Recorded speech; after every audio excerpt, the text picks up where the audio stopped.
So Telangana రాష్ట్ర ప్రభుత్వం ప్రతిష్టాత్మకంగా చేపట్టినటువంటి అనేక పథకాలలో రేషన్ కార్డుల పంపిణీ ప్రక్రియ ఒకటి. సో దీన్ని అత్యంత ప్రతిష్టాత్మకంగా ఒక పండుగ వాతావరణంలో తెలంగాణ రాష్ట్ర వ్యాప్తంగా కూడా రేషన్ కార్డుల పంపిణీ కార్యక్రమం అనేది కొనసాగిస్తుంది రాష్ట్ర సర్కార్. అక్కడ ఇన్ఛార్జ్ మంత్రులు కానీ, స్థానిక ఎమ్మెల్యేలు కానీ, అక్కడ అధికారులతో కానీ అధికారికంగా రేషన్ కార్డుల మంజూరు పత్రాలను అయితే పంపిణీ చేస్తూ ఉంది. సో దీని మీద భిన్నాభిప్రాయాలు వినబడుతున్నాయి. గత సర్కారు 10 ఏళ్లలో రేషన్ కార్డులు ఇవ్వలేదని చెప్పేసి కాంగ్రెస్ సర్కార్ చెప్తుంది. లేదు మేము చాలా రేషన్ కార్డులు ఇచ్చినామని చెప్పేసి బీఆర్ఎస్ గత సర్కారుకు సంబంధించిన నాయకులు కూడా చెప్తా ఉన్న పరిస్థితి. సో ఇవాళ ఆ సిద్దిపేట నియోజకవర్గం ఇరుకోడు గ్రామంలో ఉన్నాం మనం. ఇక్కడ ఇరుకోడు గ్రామంలో రేషన్ కార్డులు పంపిణీ చేస్తున్నందుకు గాను వాళ్ళ నాయకులకు పాలాభిషేకం కార్యక్రమం అయితే చేపట్టారు. సో ఇక్కడ అందరు నాయకులు ఉన్నారు, వాళ్ళని అడిగి తెలుసుకునే ప్రయత్నం చేద్దాం. రేషన్ కార్డులకు సంబంధించి ఎలాంటి స్పందన ఉంది, గ్రామాలలో ఎట్లాంటి రెస్పాన్స్ వస్తుందో కూడా తెలుసుకునే ప్రయత్నం చేద్దాం. నమస్తే. ఈరోజు ఇరుకోడు గ్రామం అంటే సిద్దిపేట రూరల్ మండలంలో ఈ రేషన్ కార్డు ప్రారంభోత్సవంకి ఇచ్చేసినటువంటి మీడియా మిత్రుల వారికి, ఇంకోటి ఏంటంటే మా ఇన్ఛార్జి పూజారి కృష్ణ గారు రానందున, ఆయన సమయం దొరకనందున ఆయన ఆధ్వర్యంలో ఈ ప్రెస్ మీట్ పెట్టడం జరుగుతుంది. ఎందుకంటే ఆ ఇన్ఛార్జి ఆయనే కాబట్టి ఆయన చూపుతోనే పెట్టడం జరిగింది. అదేవిధంగా మండల ప్రెసిడెంట్ అయినటువంటి అంజిరెడ్డి గారు, బుసపురం మాజీ సర్పంచ్ అయినటువంటి సదాశివరెడ్డి గారు, వెంకటపురం మాజీ సర్పంచులు, వేదికని వీళ్ళందరూ వచ్చినటువంటి సర్పంచులు ఉన్నారు, మాజీ సర్పంచ్ ఉన్నారు, ఎంపీటీసీలు ఉన్నారు. అందరికీ వచ్చిన ఈ మీటింగ్ వచ్చినటువంటి వారికి అందరూ ధన్యవాదాలు తెలుపుకుంటూ, అయితే ఈరోజు ఇప్పుడు ప్రెస్ వాళ్ళు మీరు అడిగారు, హరీష్ రావు గారు ఇప్పటివరకు సన్న బియ్యం పెట్టి దొడ్డు బియ్యాన్ని సన్న బియ్యం చేస్తున్నది. అది కరెక్ట్గా అదే స్టార్ట్ చేసింది మేము అంతా 3 నెలలు అవుతుంది. స్టార్ట్ చేసి బియ్యం ఇచ్చి ఫస్ట్ సన్న బియ్యం ఇచ్చింది. ఫస్ట్ విడత ఒకసారి ఇచ్చాం, తర్వాత 3 నెలలకు ఒకసారి ఇచ్చాం. ఎక్కడ దానికి ఇప్పుడు ఒక కళ, ఒక ఆలోచన ఉండాలి, ఒక విధానం ఉండాలి. ఎక్కడ అనేది ఏ రైస్ మిల్ అని పట్టించాలని తెలవాలి. ఆయన ఒక మంత్రిగా 10 ఏళ్ళు చేసిండు. ఆయన మాటలకు చేసిన దానికన్నా మాటలు ఎక్కువ. సిద్దిపేటకు 10 ఏళ్ళు ఆయన మామతోని, వాళ్ళ మామ ముఖ్యమంత్రి, ఆయన మంత్రివర్యులు ఉన్నారు. సిద్దిపేటకు చేసిన డెవలప్ అయింది. కోమడి చెరువు డెవలప్ చేస్తే ప్రజలు బతారా? ఇప్పుడు 10 ఏళ్ల కాలంలో ఒక రేషన్ కార్డు మా ఇరుకోడు 2 కార్డులు ఇచ్చినవే 10 ఏళ్ళు. ఇక్కడ సుడా చైర్మన్ గారు ఇక్కడ ఉన్నాడు, సర్పంచ్ రవీంద్ర గారు ఇక్కడ ఉన్నాడు. ఇందుండి కూడా 2 కార్డులు ఇచ్చాం. ఇవాళ మేము ఎంత ఇచ్చాము? మా ప్రభుత్వం వచ్చే సంవత్సరాల కాలంలో 53 కార్డులు నిన్న ఇచ్చాం. మేము ఇరుకోడు ఒక గ్రామానికి 53 కార్డులు ఇచ్చాం. 10 ఏళ్లలో 2 ఇచ్చారు. అవసరం ఉంటే చర్చకు మేము సిద్ధం ఉంటాం. రవీంద్ర రెడ్డి వచ్చి కూర్చున్నా కానీ మేము మాట్లాడడానికి సిద్ధం ఉంటాం. ఎన్ని ఇచ్చో చెప్పమను. మేము అదే విధంగా 10 ఏళ్ళు నువ్వు ఇవ్వకుంటే కూడా ఇప్పుడు ఇంద్రమ్మ ఇళ్ళ 52 ఇళ్ళు తీసుకొచ్చినాము. 52 ఇళ్ళకు 42 ఇళ్ళు స్టార్ట్ అయినాయి. ఇరుకోళ్ళ 52 ఇళ్ళు తీసుకొచ్చినాము, 43 స్టార్ట్ అయినాయి. నా పని నడుస్తుంది. ఈ విధంగా మేము చేస్తుంటే కూడా మేము 10 ఏళ్లలో కూడా మీరు చేసింది ఏం లేదు. చెప్పేది ఎక్కువ, చేసేది తక్కువ అన్నాడు. నీ మామ ముఖ్యమంత్రి ఉన్నాడు. నువ్వు ఆ రోజు ఏమన్నావు? వర్షాకాలం అనావృష్టి వలన రాళ్ల వర్షాలు పడ్డప్పుడు ఎకరానికి 10,000 చొప్పున ఇస్తాయి. వెంకటరామరెడ్డి కలెక్టర్ దగ్గరనే రేపు పొద్దున్న తీసుకోవాలని చెప్పిండు. ఏది 7 వరకు ఆనాడు కాదు, 7 వరకు ఇచ్చినా ఒక్క రూపాయి కూడా ఇవ్వలేదు. ప్రతిసారి పంట నష్టపోయినప్పుడల్లా హరీష్ రావు పంట చేలలో పర్యటిస్తూ ఉంటాడు కదా. ఆయన ఖమ్మంలో కూడా మన మామగారు ఖమ్మంలో కూడా హెలికాప్టర్లు వచ్చి 10,000 రేపు పొద్దులు ఇస్తాడు. ఇచ్చింది కూడా లేదు. ఇక్కడ హరీష్ రావు కూడా కలెక్టర్ దగ్గరనే రేపు పొద్దుల్లో తీసుకోవాలని చెప్పాడు. పబ్లిక్ ముఖంగా చెప్పినాం. వాళ్ళు ఇచ్చింది అది. మేము రైతు బంధు కంప్లీట్ గా ఒక్క 10 రోజులనే 9,000 కోట్ల రూపాయలు మేము రైతులకు ఇచ్చినామండి. మళ్ళీ అదే మీరు ఇచ్చేదే కేసీఆర్ సంవత్సరంలో 6 నెలలకు పంటకు ఒకసారి ఇస్తా అంటే నెల ధరబడి ఇచ్చినాం. అటు రైతుకు వ్యవసాయానికి పెట్టుబడి అందరినీ టైంలు ఇచ్చినాం. నాటేసినాక పనులు అయిపోయినాక ఇచ్చినాం. కానీ మేము కరెక్ట్ టైంకు నాట్లు పెట్టే దశలనే ఇచ్చినాం. అదే 9 రోజుల్లో 9,000 కోట్లు ఇచ్చినామంటే అంత ఈ స్టేటే కాదు, ఏ స్టేట్లోనే ఇచ్చినా మీ పత్రికలకు దృష్టికి తీసుకున్నాం. ప్రభుత్వం దృష్టి ఇంతకన్నా మంచి కార్యక్రమం అనేది కాంగ్రెస్ ప్రభుత్వం చేసినంత మంచి కార్యక్రమం పోయిన 15-20 ఏళ్ల కింద మేము వెనుకబడి ఉన్నాం. సో 10 ఏళ్ళు 13 ఏళ్ళు తెలుగుదేశం ప్రభుత్వంలో రేషన్ కార్డు కావాలంటే ఒక్కొక్కటి 1,000, 2,000, 5,000 కూడా ఇస్తా అన్నాం. అప్పుడు కార్డు ఇచ్చే పరిస్థితి లేదు. ఆ తర్వాత 10 ఏళ్ళు మీరు టీఆర్ఎస్ ప్రభుత్వం వచ్చింది, ఎవరికి ఒక కార్డు ఇచ్చింది లేదు. మేము ఆనాడు రాజశేఖర రెడ్డి పీరియడ్ని ఇచ్చాము, మళ్ళీ ఈనాడు రేవంత్ రెడ్డి పీరియడ్ని. టోటల్గా ఇప్పుడు సన్న బియ్యం అనేది మనిషికి ప్రతి ఇంటికి ఒక కార్డు అని ఇచ్చాం. మా దగ్గర 750 కడపలు ఉంటే 450 ముందున్నాయి. ఇప్పుడు 53 వచ్చినాయి. అంటే టోటల్గా మాకు ఇంచుమించు రేషన్ కార్డులు అందరికి వచ్చినాయి. సిద్దిపేట లాంటి ఏరియాలో, సిద్దిపేట అంటే దేశానికి ఆదర్శం, రాష్ట్రానికి ఆదర్శం అని చెప్పి హరీష్ రావు చెప్తా ఉంటాడు. మీరేమో అభివృద్ధి జరగలేదు అంటారు. అభివృద్ధిలో అందరికీ ఆదర్శం అనేమో ఆయన చెప్తా ఉంటాడు. అండ్ ఇట్లాంటి అంటే వాళ్ళ కంచుకోట్లో ఉన్నటువంటి సిద్దిపేటలో మీరు జెండా పాతారా? లీడర్లు క్యాడర్లు బయటకు వస్తారా ధైర్యంగా? ఇంకోటి కూడా చెప్తాను. మీరు మంచి ప్రశ్న వేశారు. మొన్నటి వరకు ఈ స్థానిక ఎన్నిక అనేది ఎమ్మెల్యే ఎలక్షన్ వరకు కార్యకర్తలు ఎవరు బయటకు రావాలన్నా వాళ్ళ భయానికి ఎవరు రాలేదు. ఇవాళ స్వచ్ఛందంగా ఇరుకొనే చెప్తాను ఆ రోజు నలుగురు రావాలంటే నా ఒక్కరి గురించి నలుగురు రాలేదు. ఇలా 100 మంది మా ఎంబడి ఉంటారు. అంటే పథకాలు కనబడుతున్నాయి వాళ్ళకు. ఎందుకంటే ఇక్కడ హరీష్ రావుకు భయానికో భక్తికో బయటకు రాకపోవచ్చు, కానీ ఓట్ల శాతం 100%, 60-70% పెరిగింది. మీరు సర్వే చేసినా ఇప్పుడు రేపు పొద్దున ఎలక్షన్ పెట్టని అన్ని స్థానిక ఎన్నికల్లో సర్పంచులు కానీ ఎంపీటీసీ కానీ జడ్పీసీ కానీ టోటల్గా గెలుస్తాం. హరీష్ రావుకే భయం. ఇప్పుడు నేను గెలుస్తాను ఓడిపోతాను హరీష్ రావుకే భయం తెచ్చుకుంది తప్ప హరీష్ రావు చెప్పే మాటలు ధైర్యంగా మాట్లాడుతున్నా కానీ మొన్న కార్యకర్తల మీటింగ్ లా అన్ని జడ్పీ స్థానాలు మనమే గెలుస్తున్నాం అని చెప్పి ఇంకోటి చెప్తాను. మాట్లాడేది వాళ్ళు ఇప్పుడు 29 మంది ఎమ్మెల్యేలు ఉన్నారు. ఏ ఒక్క ఎమ్మెల్యేలు మాట్లాడుతున్నారా? మామ మాట్లాడుతున్నాడు, బాగుంటే మాట్లాడుతున్నారు. మరి 29 మంది ఎమ్మెల్యేలు ఎవరన్నా ధైర్యంగా ఎందుకు మాట్లాడతారు? వీళ్ళ ఉనికిని కాపాడటానికి. గజ్వేల్ వాళ్ళదే, సిద్దిపేట వాళ్ళదే, సిరిసిల్ల వాళ్ళదే. ఈ 3 స్థానాలు వాళ్ళు కోల్పోయినాక ఏముంటుంది? వాళ్ళకు ఏముండదు. ఒకవేళ ఓడిపోయినా అనుకో, ఆ ఓడిపోవద్దన్న ఉద్దేశం మీద వాళ్ళు ప్రజలను మభ్యపెట్టి మాట్లాడదా. 3 స్థానాలు వాళ్ళు ఓడిపోయే పరిస్థితి ఉందంటారా? తప్పకుండా సిద్దిపేటలో పోయినసారి 1,00,000 మీద వచ్చింది. మీ అందరూ తెలిసిన విషయమే. మొన్న ఎంపీ ఎలక్షన్ లో 25,000 వచ్చింది. అంటే 1,00,000 మీద ఎక్కడ 25,000 ఎక్కడికి వచ్చాను హరీష్ రావు గారు? ఇవాళ రేపు మళ్ళీ ఎలక్షన్ పెడితే 25,000 కాదు 25,000 మెజార్టీతో ఓడిపోతామని మాకు ఖచ్చితంగా అంచనా ఉన్నది. తప్పకుండా ఆయన హరీష్ రావుని సిద్దిపేటలో ఇక్కడికి వెళ్ళి వెళ్ళగొడతాము, కాంగ్రెస్ జెండా ఎగురవేస్తాము. తప్పకుండా కాంగ్రెస్ ఎమ్మెల్యే గెలిపించుకుంటాము. మేము చేసినటువంటి పథకాలని ప్రతి మనిషికి ఇంటింటికి కడప తీసుకుపోతాం. కరెంటు బిల్లు పోయింది, రేషన్ కార్డులు వచ్చినాయి, ఇందిరా ఇండ్లు వచ్చినాయి, ఇంకోటి సన్న బియ్యం వచ్చింది, కరెంటు ఉచితం వచ్చింది, మన ఏది గ్యాస్ సిలిండర్ తక్కువ ఉన్నది, రైతు బంధు టోటల్ గా రైతు భరోసా ఒక్క మనిషికి లేకుండా ఇచ్చినామండి. మా ఇరుకోళ్ళ కాదు, కాన్స్టిట్యూన్స్ కాదు, మన తెలంగాణ స్టేట్ అనే మీరు తెలుసుకోండి. 9 రోజులు అంటే 9,000 కోట్ల రూపాయలు ఇచ్చిందంటే అంత ఘన చరిత్ర ఏ ప్రభుత్వం చేసిందా? లోటు బడ్జెట్ ఇచ్చిపోయింది కేసీఆర్. 8,000 కోట్ల రూపాయలు తెలంగాణ వచ్చినప్పుడు మిగులు బడ్జెట్ ఉంటే నువ్వు వచ్చినప్పుడు 7 లక్షల కోట్ల రూపాయలు అప్పు చేసిపోయాను. అయినా మేము తట్టుకుంటూ కూడా దాన్ని అభివృద్ధి పథకాలను ముందుకు తీసుకుంటూ కూడా చెప్పిన పథకాలని అమలు చేసుకుంటూ ప్రజలకు ఏది కావాలన్న అవసరాన్ని బట్టి మేము ప్రజాపాలన చేస్తుంటే రోజు ఇదే ఎంతసేపు అయినా. ఇంకొకటి చెప్తాం, 10 మీ ప్రభుత్వం కవితంబ రేపు చేస్తా ఉంటది 4-5 అట్టాటికు. మళ్ళీ 10 వాళ్ళు అయ్యనే ఉన్నాడు కదా ముఖ్యమంత్రిగా. మళ్ళీ ఒక్కనైనా బీసీల గురించి అడిగింది ఏది? బీసీల గురించి ఎక్కడైనా త్యాగం చేశారా? నువ్వు కానీ, మీ నాన్న కానీ, మీ బావ కానీ, మీ అన్న కానీ ఎవరైనా చేశారా? ఏమనంటే నేను ధర్నాలు చేస్తా. ఎందుకు? మేము ముందర పెట్టాము. అది మేము పెట్ట ముందు మీరు పెట్టిననే దానికి ఆలోచన ఉంటుంది, అర్థం ఉంటుంది. మేము పెట్టిన దానికి మీరు అడ్డుదగుడేది ఏమంతసేపు అయినా బీసీలో మొత్తం పోయినట్టుంటే మా పార్టీని మూసేసుకోవాల్సి వస్తుంది. అదేదో వేసుకొని పోదామని. కవితమ్మ తెలియదా? నువ్వు మంచిదాన్ని అయితే నువ్వు అరెస్ట్ చేసేస్తావు, అరెస్ట్ చేయాలి అనుకుంటావు. నీ మాటను ఎవరు నమ్ముతాడు? నువ్వు నిరాదీక్ష చేసినామడు, ఏ చేసినామడు నీ ఎవరు ఉంటారు? ఉన్న గదే 20 మంది 10 మంది పైసలు ఉన్నాయి, మీటింగ్లు పెడతాం తప్పకుండా, అంతకన్నా ఎక్కువ లేదు. రేపు కవితమ్మ నిజామాబాద్ గెలుమాను వెళ్తాము. ఎక్కడ వెళ్తావు? నీకు సీటు సిద్దిపేట నీకు ఇయ్యరు, గజ్వేల్ మీ నాయనండే, సిరిసిల్ల మీ అన్ననే, నీకు ఎక్కడది? నేను అయినా ఏ పార్టీలో ఇప్పుడు ఒక మాట చెప్తాను, ఇప్పుడు టీఆర్ఎస్ అంతా దొంగలే ఉన్నారని మాట్లాడాం. మరి నేను ఏ పార్టీలో అటు కాంగ్రెస్ ఉన్నావా, ఇటు బీజేపీ ఉన్నావా, అటు టీఆర్ఎస్ ఉన్నావా, కమ్యూనిస్టులో ఎన్నో తెలియదు. నువ్వు ఏం చేస్తావు జాగృతి అని పెట్టుకొని ప్రజలలో తిరుగు తప్ప కానీ అంతకన్నా చేసింది ఏం లేదు. ఇప్పుడు బీసీలకు ఎంత ఉన్నది? మేము ధైర్యం చేసి 140 కోట్లలో ఏ రాష్ట్రం చేయనటువంటిది మన ముఖ్యమంత్రి గారు ధైర్యం చేసుకొని బీసీలకు ఇచ్చారు. ఇప్పుడు బీసీలో 42% అంటే రేపు పొద్దుగాల గ్రామ పంచాయతీలో 10 మందిలో 4 వాళ్ళే ఉంటారు. 15 గ్రామ పంచాయతీ ఉంటే 15 మందిలో 6 సర్పంచులు వాళ్ళే ఉంటారు. రాజకీయంగా ఎదుగుతారు, రిజర్వేషన్లు ఎదుగుతారు, రేపు ముఖ్యమంత్రి కూడా కావచ్చు బీసీలలో. మళ్ళీ అటువంటి దాన్ని మంచి ప్రోగ్రామ్ని మనకి అడ్డం పెట్టుకుంటూ ఆడ కేంద్ర ప్రభుత్వం గవర్నర్తో సంతకం పెట్టకుండా కేంద్ర ప్రభుత్వం అది బీజేపీలో అడ్డుకున్నట్టు కదా. అంటే బీజేపీలో బీఆర్ఎస్ ఒకటన్నట్టే కదా, ఇటు సైకి చేస్తుంది, అటు బంద్ చేస్తారు. అది అందుకొరకు కాంగ్రెస్ ప్రభుత్వం తప్పకుండా రేపు రాబోయే కాలంలో ఇప్పుడు స్థానిక ఎన్నికల్లో గెలుస్తాము. రేపు ఎమ్మెల్యే కూడా సిద్దిపేట తప్పకుండా కాంగ్రెస్ కైవసం చేసుకుంటుంది. ఇది అందరికీ తెలిసే విషయమే. తప్పకుండా హరీష్ రావుకే భయం ఉన్నది, మాకేం భయం లేదు. మాకు ఖచ్చితంగా మేము గెలుస్తామన్న నమ్మకం ఉన్నది. తప్పకుండా మేము గెలిచి తీరుతాము, కాంగ్రెస్ జెండా ఎగరేస్తాము. రైట్. అంటే మాజీ సర్పంచ్ గా మీరు చెప్పండి, ఈ సర్పంచ్ల పరిస్థితి ఎట్లా ఉండే గత 10 ఏళ్ల కాలంలో? అంటే బిల్లులన్నీ పెండింగ్ ఉన్నాయి, కాంగ్రెస్ పార్టీ పెండింగ్ పెట్టింది, సో సర్పంచ్ల ఘోషణ పెడుతుంది అని చెప్పేసి కూడా ఒక విషయం బయటికి కనబడుతుంది. ఎట్లా ఉండే గత 10 ఏళ్ళ? నేను మాజీ సర్పంచ్, గ్రామం వెంకటాపురం, మండల్ సిద్దిపేట రూరల్. నా పేరు రాజ్ మొహమ్మద్.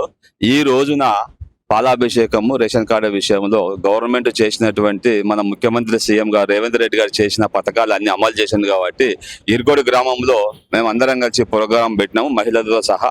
ఇక్కడ అన్ని గ్రామాల గ్రామ శాఖ అధ్యక్షులు, మాజీ సర్పంచులు, మండల అధ్యక్షులు అందరం ఉన్నాం.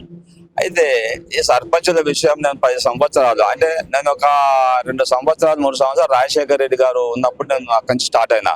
రాజశేఖర రెడ్డి చేసిన పథకాలు, ఆయన చేసిన ఎస్టిమేట్లు బరాబరి మాకు అందరికి పనిచేసినాయి. అప్పుడు డబ్బులు కూడా మేము చేసిన పనులకు చిన్న ప్లేస్ కాంట్రాక్టర్ కూడా చేసిన.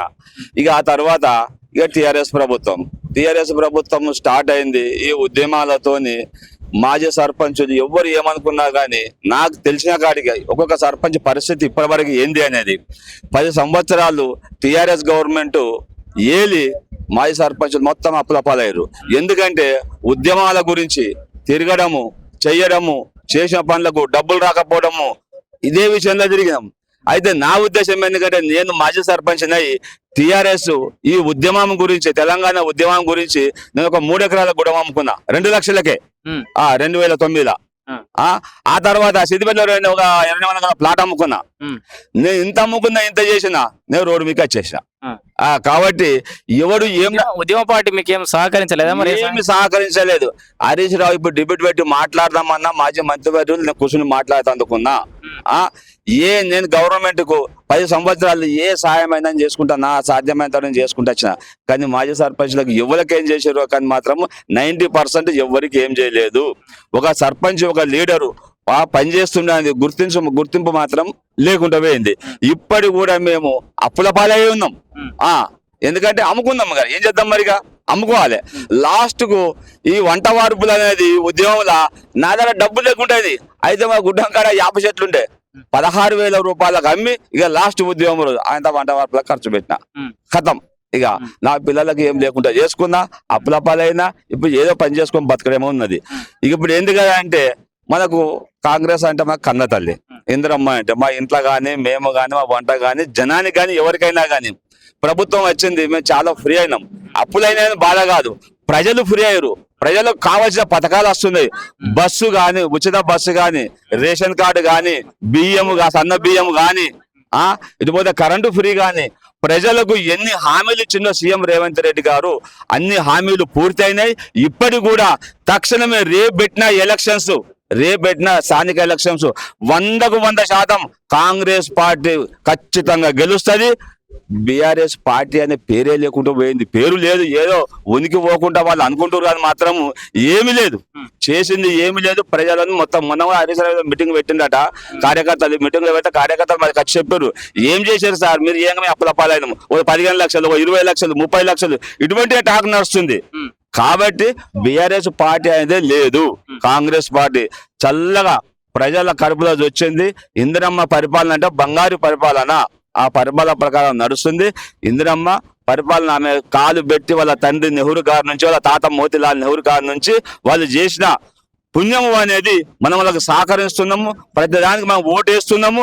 దీనికి మాత్రము కాంగ్రెస్ పార్టీకి అందరం కట్టుబడి ఉన్నాము. చల్లగా బతురు, పంటలు కూడా మంచిగా పంటలు పండుతున్నాయి, మంచిగా వానలు కొడుతున్నాయి, మంచిగా గిట్టుబాటు ధర ఇస్తుండు. మళ్ళీ ఏంటి కదా అంటే ఇవాళ కాంట అయిందనుకో వారం రోజుల్లో డబ్బులు పడుతున్నాయి. అంతకు ముందు ఎందుకు టీఆర్ఎస్ ప్రభుత్వం ఉండగా ఒక 3 ఏళ్ల కిందట మా ఊరు ఇరుకోడు, ఎంకరపురం, బుసపురం రాళ్ళు పడి కనీసం కొత్త పెట్టుకున్నామంటే కూడా ఒక బియ్యపిత్తు గింజ లేకుండా బొట్లు పోయింది. పశువులు గడ్డి తిందామంటే గడ్డి లేకుండా కూడా రాళ్ళ కింద పోయింది. హరీష్ రావు ఎందుకంటే మీకు ఎకరానికి 10,000 రూపాయలు ఇస్తాను హామీ ఇచ్చి ఓట్లు పడే రోజు కూడా ఇదే రవీందర్ రెడ్డి గారు సుడా చైర్మన్ ఓట్లు పడే ముందుగా వచ్చిగో మీ పైసలు బ్యాంకులో పట్టి అని చెప్పిండు. బ్యాంకు లేదు, గింకు లేదు, ఏది లేదు. ఓట్లు పడేదాకా ఒక మాట మాట్లాడారు. ఓట్లు పడ్డాక కథ పైసలు లేదు, పదం లేదు. ఇంకా యాడిది రైతులకు ఎంత అన్యాయం చేయాలని వచ్చేసారు. కానీ ఇక మాత్రం మాకు ఈ బీఆర్ఎస్ అనే పేరు ఈ మనుషులకే వెళ్ళిపోయింది. లేదు, కాంగ్రెస్ ప్రభుత్వం, ఇందిరమ్మ, సీఎం రేవంత్ రెడ్డి గారు వాళ్ళు బంగారు పరిపాలన చేస్తారు. సిద్దిపేటలో అయినా పని ఉన్నా కానీ సామాన్య ప్రజలకు ఇక్కడ ఉన్నటువంటి కాంగ్రెస్ ఇన్ఛార్జి సిద్దిపేట పూజల హరికృష్ణ గారు ఏ పని ఉన్నా ఏది ఉన్నా కానీ కలెక్టర్ దగ్గర కానీ ఎవరి దగ్గర ఏ ఆఫీసర్ దగ్గరకైనా కానీ జనానికి ఇటువంటి ఇబ్బంది ఉన్నది అని ఫోన్ చేసి కూడా చిన్న పనులు ఏవైనా కానీ ఆయన ప్రాబ్లాలు సాల్వ్ చేస్తుండ్రు. కాబట్టి ఆయనకు మేము చాలా ధన్యవాదాలు, చాలా కృతజ్ఞతలు. సో రూరల్ మండల అధ్యక్షుడు అంజిరెడ్డి గారు కూడా మనతో పాటు ఉన్నారు. అన్న, ఇట్లా చాలా ఏళ్ళు అవుతుంది మీరు పార్టీలో ఉండి, ఎప్పుడన్నా ఇట్లా గల్లా ఎగరేసుకుని తిరిగే పరిస్థితి వచ్చిందా? నేను ఏనాడు కూడా వాళ్ళకు నేను నమస్తే కూడా పెట్టలేదు. టిఆర్ఎస్ వాళ్ళకు నన్ను ఎన్ని ప్రభావాలు నన్ను చేసిర్రు, చేసినా మేము లొంగలేదు. మేము కాంగ్రెస్ పార్టీని పట్టుకుని అట్లనే ఉన్నాం. ఆ ఉన్నదానికి ఇప్పుడు గుర్తింపు ఉన్నది నాకు. రేపు గత ఇన్నేళ్ల గడ్డు పరిస్థితులు ఉండే కాంగ్రెస్ కి సిద్దిపేటలో, ఇప్పుడు అధికారులకు వచ్చినా కూడా అట్లే ఉంది. ఏం మార్పు రాలేదు సిద్దిపేట అంటారు. మార్పు రాలేదని వాళ్ళంటారు. అది వాళ్ళ బీఆర్ఎస్ వాళ్ళు తప్ప వేరే వాళ్ళు వాళ్ళంటారు. కాంగ్రెస్ లో ఉన్న వాళ్ళు కార్యకర్తలు కానీ అందరు కానీ సంతోషంగా ఉన్నారు. వాళ్ళకు సాధ్యమైనంత వరకు సాయం చేస్తున్నారు. ధైర్యంగా ప్రజలలో తిరిగే పరిస్థితి ఉందా? 100% గల్లలు ఎగరేసుకొని చెప్తాం. ఇవాళ ఏం తక్కువ చేసినామని రేషన్ కార్డులు ఇచ్చినాం, ఇంద్రమ్మ ఇండ్లు ఇచ్చినాం, 200 రూపాయలు ఉచిత కరెంట్ ఇచ్చినాం, ప్లస్ ఇంకోటి ఏంది రైతు బంధు ఇచ్చినాం. ఇంకేం తక్కువ ఉందని మేము కళ్ళలు ఎగరేసుకుని ఎగరకపోను. ప్రతి ఇంటింటికి తిరిగేదానికి మేము ఛాన్స్ ఉన్నది. మాకు భయం అనేది లేదు. మేము ఇప్పుడు రేపు మా సిద్దిపేట రూరల్ మండలంలో 8 ఎంపీటీసీ స్థానాలు ఉన్నాయి. 8 ఎంపీటీ స్థానాలు గెలుచుకునేదానికి మేము రెడీ ఉన్నాం. జెడ్పీటీసీ గెలుచుకునేదానికి రెడీ ఉన్నాం.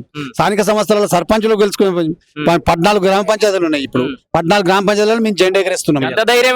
కేసీఆర్ ఇలాకా, హరీష్ రావు ఈ రాశి ఏలాగా అండి, రేవంత్ రెడ్డి ప్రభుత్వంలో చేసిన అభివృద్ధి కార్యక్రమాలతో ప్రజలు బయటకు వచ్చారు. ఇప్పుడు దానికి గల్లలు ఎగరేసుకుని చెప్పేంత రోజులు వచ్చినాయి. ఇవాళ మేము ఖచ్చితంగా 100% మేము స్థానిక సంస్థలో కాంగ్రెస్ జెండా ఎగరేసేదానికి రెడీ అట్లా ఉండొచ్చు. కానీ సిద్దిపేటలో అసలు వాతావరణం లేదేమో అని ఎవరు అంటారు. చెప్పేటోళ్ళు ప్రెస్ వాళ్ళకి చెప్తారు. ఎవరు అన్ని మీడియా సోషల్ మీడియాలో ప్రచారం తప్ప ఒకళ్ళు రమ్మను ఏ ఊరికన్నా పోమ్మను కాంగ్రెస్ గురించి ఎవరైనా నెగిటివ్ మాట్లాడితే దానికి నేను రావన్నా రాండి. మీరు ఏ ఊరికి వస్తారో రాండి. ఏ ఊరికాడైనా మీకు మేము నెగిటివ్ జనాలు మాట్లాడతారు ధైర్యంగా బయటకు వచ్చి రమ్మచ్చి మీరు పెట్టండి సార్. ఒకసారి పెడితే మీకు అర్థమైతే కదా. సిద్దిపేటలో కూడా అన్ని సంక్షేమ పథకాలు అంతని బరాబరి అందుతున్నాయి. బరాబరి అందరికి ఇస్తున్నాం. నిన్న చూసినావు కదా, నిన్న మేము మంత్రి గారి ఆధ్వర్యంలో పూజల కృష్ణ గారి ఆధ్వర్యంలో రేషన్ కార్డులు పంపిణీ చేసినాం. ఇలా కొండ పూజ ఫంక్షన్ హాల్లో మీకు చూసినంత మందంలో ఎవరైనా వ్యతిరేకం మాట్లాడిరా? సో హరీష్ రావుని బీఆర్ఎస్ మరిపించే స్థాయిలో కాంగ్రెస్ పరిపాలన చేస్తున్నాం కదా. చేసిన మీకు కనబడుతుంది కదా. మీరు కనబడడం కూడా మీరు ఇంకా కూడా మామూలు చొచ్చలు చేస్తారు మీరు. ఎందుకంటే మీకు ఇంకా డౌట్ పోతలేదు. మీ డౌట్ అనేది ఇంకా హరీష్ రావుతో మాయలనే ఉన్నారు. మీరు ఇంకా హరీష్ రావు మాయలనే ఉన్నారు. కాబట్టి మీ మాయలు తొలగించుకోండి. మీరు ఎంతసేపు అప్పులు చేసిపోయినా ఆయన మీద నెట్టేసుకుంటే 2 ఏళ్ళు అప్పులైనా నెట్టేసుకుంటే మేము ఎవరికైనా తక్కువ చేసినామా? ఇప్పటికైనా ఇప్పుడు అప్పులైనా అంటున్నాం. సరే అయింది. అయినా కూడా మేము రేషన్ కార్డు ఇస్తలేమా, సన్న బియ్యం ఇస్తలేమా, ఇంద్రామ ఇండ్లు ఇస్తలేమా, ఉచిత కరెంటు 200 యూనిట్లు ఇస్తలేమా, మహిళలకు బస్సు ఫ్రీ ఇస్తలేమా? ఇప్పుడు ఏం తక్కువ ఉందని మేము అప్పులు ఉన్నాయని కూడా మేము ఇస్తున్నాం. రైతులు ఇబ్బంది పడుతున్నారు కదా. రైతులకు ఎవరికైనా మేము రుణమాఫీ చేసినాం. 2 లక్షల రూపాయలు అన్నాం. 2 లక్షల రూపాయలు రుణమాఫీ 2 లక్షల రూపాయలు రుణమాఫీ చేసినామా లేదా? ఎరువుల గురించి ఇబ్బంది అది లేదు. కేంద్ర ప్రభుత్వం అది వాదేం కాదు. కేంద్ర ప్రభుత్వం దానికి సహకరిస్తలేదు. మా రేవంత్ రెడ్డి గారు దాని గురించి మస్తు ప్రయత్నాలు చేస్తుండు. చేసినా కేంద్ర ప్రభుత్వం దానికి సహకరించాలి. అంటే కేంద్ర ప్రభుత్వం కావాలని కాంగ్రెస్ కావాలని కాదు. వాళ్ళతో కూడా కొరతలు ఉండొచ్చు, లేదని కాదు. మా ఒక్క ప్రభుత్వం మీద వాళ్ళకి కాదు లేదు కదా. దేశమంతా ఇదే బాధ ఉంది. మన తెలంగాణలో కొరత ఉందంటే మీరు అన్నట్టు దానికి మా అసమర్థం అనుకుంటాం. మరి కేంద్రం నుంచి రావాల్సినంత స్టాక్ వస్తలేదు, లైన్లు కడుతున్నారు. దీన్ని కాంగ్రెస్ ప్రభుత్వం మీద నెట్టేస్తున్నారు. దాని గురించి రేవంత్ రెడ్డి గారు ఢిల్లీ కూడా పోయి దానికి సంబంధించిన మంత్రిత్వ శాఖతో కూడా మాట్లాడిండు. రైతులు అర్థం చేసుకుంటారు. కేంద్రం చేసుకున్నారు సగం. ఇప్పుడు 75% నాట్లు కూడా అయిపోయినాయి. ఇప్పుడు అందరికి అందుబాటులో ఒక రోజు అటు అయినా అందరికి అందుతున్నాయి. అందలేదని తప్పది. కావాలని వాళ్ళు బురదలు తప్ప ఇంకోటి ఏం లేదు. ఇవాళ మా లక్ష ఒక లోడ్ వచ్చింది. అందరు తీసుకొని వెళ్ళిపోయారు. ఏడాగింది నాట్లు ఆగుతున్నాయా? ఏదాగుతుంది చెప్పండి. ఒక రోజు అడ్డీనైనా వస్తున్నాయి. అంతేగాని రైతు భరోసా టైం లేస్తారా? ఖచ్చితంగా ఇస్తామని చెప్తున్నాం కదా. అప్పు ఊడుతుందా రాష్ట్రానికి? అప్పు కాదు, ఆస్తులు కూడా పెడతాం. మీకు ఎందుకు కదా? అంతే కదా. సర్కార్ గాడిలో పట్టదు అంతే మరి. అంతే కదా. ఈ 2-3 ఏళ్ళు అయితే డోకా లేదంటావా? 100% నువ్వు ఏదన్నా కానీ ఇప్పుడు ఏ స్థానిక ఏ ఎలక్షన్ పెట్టినా కాంగ్రెస్ పార్టీ విజయం సాధిస్తుంది. ముఖ్యమంత్రి పదవి గురించి కుర్చీలాట ఆడుతున్నా, కొట్లాడే లేదు. 10 సంవత్సరాలు రేవంత్ రెడ్డి గారు సీఎం గారు ఉంటారు. అంతేనా? అది 100% ఎవరైనా రాసి పెట్టుకోరు. ఇప్పుడు ఏ మంత్రి లేదు. అందరు సమన్వయం చేసుకుంటూ ముఖ్యమంత్రి గారు బయటకు వెళ్తున్నారు. దానికి మీరు కావాలని బురద తలితే దానికి ఎవరేం చేయరు. దానిలో మాకు ఎలాంటి అనుమానం లేదు. మా ప్రభుత్వం 10 సంవత్సరాలు ఉంటది. 100 సిద్దిపేటకి వచ్చినాయి అన్ని ఎత్తుకపోతున్నట్టు కదా మీరు వేరే దిక్కేయండి అన్ని పథకాలని. ఏ పథకాలు ప్రాజెక్టులు ఏదో కాలేజ్ పోయిందట ఏదో ఏది పోయిందో చూపించి మనం ఆయన చెప్తుండ్రు. ఆయన వశం కాక ఎక్కడ మనసులో పడక మా మీద బురదలు తప్ప దేనికైనా అప్లికేషన్ పెట్టి హరీష్ రావు అంటాడు. స్థానిక ఎమ్మెల్యే ఉండి మా రేవంత్ రెడ్డి గారి సర్కార్ మీద నాకు ఈ పలాంటి వస్తువు కావాలని గీది కావాలని అప్లికేషన్ ఇచ్చిండా? ఇచ్చినాక మేము చేయకపోతే అది మారిపోతుంది. అంటారు మళ్ళీ ఆయనకు ఇప్పుడు స్థానిక ఎమ్మెల్యే పోయి ఆయన ఎమ్మెల్యే ఉన్నప్పుడు ఎమ్మెల్యే నాకు ఇది కావాలి అభివృద్ధి కావాలని అడగను వద్దా? గవర్నమెంట్ ఉన్నప్పుడు అడగను వద్దా? ఇప్పుడు నీ పరిధిలో ఉన్న అంశం అడుగుతా ఎంపీటీసీ అన్ని గెలుస్తా అంటున్నావు ఛాలెంజ్ చేస్తున్నాం. ఎన్నికలు అయిపోయాక మళ్ళీ వస్తాను దగ్గరికి. మేము ఉంటాం కదా, మేము ఎటుకోము, మేము ఆడుకోలే ఏనాడుకోలేదు, ఎప్పటికీ అట్లే ఉంటాం. ఇది ఓవర్ కాన్ఫిడెన్స్ ఏమనిపిస్తలేదా? 100% మేము చేస్తున్నాం అబ్బా, అభివృద్ధి చేస్తున్నాము, అట్లా చేస్తున్నాం. ఖచ్చితంగా ఇలా 10 ఊరికి సిసి రోడ్లు ఇచ్చినాం, 10 ఊరికి 10-20 లక్షల వర్కులు ఇచ్చినాం. ఇప్పుడు ఏ ఊరికన్నావో 20 లక్షలు దాటి వర్కులు ఇచ్చిన వాళ్ళు చూసుకో. మేము వచ్చిన 15 నెలల్లో మేము 10 విలేజ్ కి సిసి రోడ్లు ఇచ్చినాం, డ్రైనేజ్ ఇచ్చినాం, ఇంకేం పైప్ లైన్ ఇచ్చినాం, మిషన్ భగీరథ పైప్ లైన్ కూడా ఇస్తున్నాం. ఇంకేం కావాలి?